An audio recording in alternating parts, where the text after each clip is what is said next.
Xavier San Lorenzo University of the Assumption, Holy Family at Don Bosco ay nakiramay sa pagkawala ng mga halamang nabuhay ng halos isang dekada.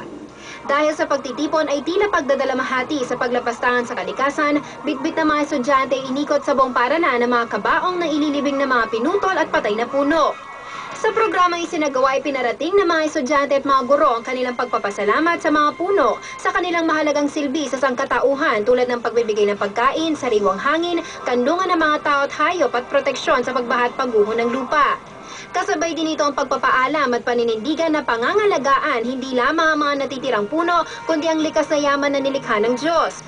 Sina Gladys Bonifacio at Pamela Dizon, 4th year high school sa St. Scholastica ay nagpahayag ng kanilang pagtutol sa pamumutol ng mga puno.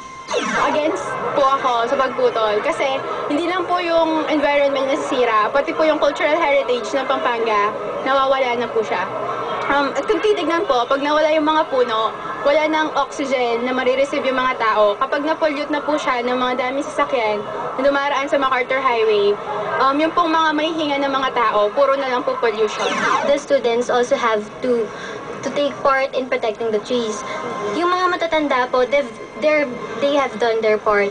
Kaya tayong kaming students, kaming kabataan, we're the future generations, kailangan naming protektahan ng mga puno. Hindi lamang para sa amin, pati na rin para sa mga magiging anak namin at sa mga susunod pang henerasyon. Malaki ang panghihinayan ng mga mag-aaral dahil kung titimbangin daw kasi, mabigat umano ang epekto ng pagpapalawig sa daan at pamumutol sa mga puno sa kanilang paglaki at sa susunod na henerasyon. Samantala, naging bisitang Pantanga si Cecil Yumo sa aktibidad, isang environmentalist at tagapagsalita ng Save the Trees Coalition si Yumol na nanguna at nanindigan kontra sa pagputol ng mga puno sa kaba ng MacArthur Highway. Sa kanyang talumpati, hindi na iwasang maging emosyonal ni Yumol at ipinahayag ang kanyang saloobin sa sinapit na mga puno na bahagi ng kasaysayan ng Pampanga. Ang mga nakikinig ay naluha rin sa kanyang naging talakayan. Pagkakita ko sa kanila, nakita kong mayroon katuturan ang paglaban natin upang mabuhay ang mga punong kahoy. Dahil ang pinaglalaban natin ay ang mga kabataang ito, hindi lamang tayong nasa edad na, dahil ilang taon na lang tayo eh. Itong mga kabataang ito ay matagal pang mabubuhay. Ano ang daratnan nila na makakalikasang kapaligiran kung hindi tayo maninindigan ngayon na?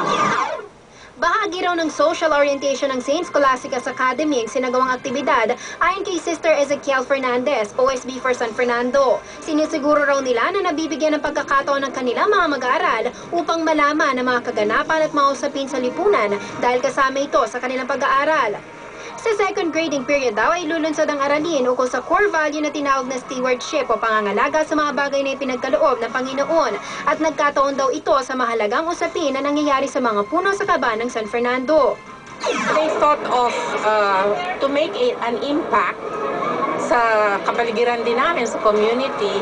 They thought of having this kind of activity na connected. Since it is about stewardship, hindi mo yan maihiwalay sa mga pangyayari sa kapaligiran nila. This is a statement. We are making a statement na we are against the cutting down of these trees. At sa mga puputol pa ng mga puno, ito ang pakiusap ng mga kabataan. Tigilan na po. Kasi po masama naman pong putol ng halaman eh. Buhay rin po yan eh.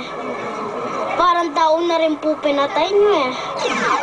Kasama si cameraman Nelson Lucas, ako si Jennifer Salenga para sa CLTV 36 Balitaan.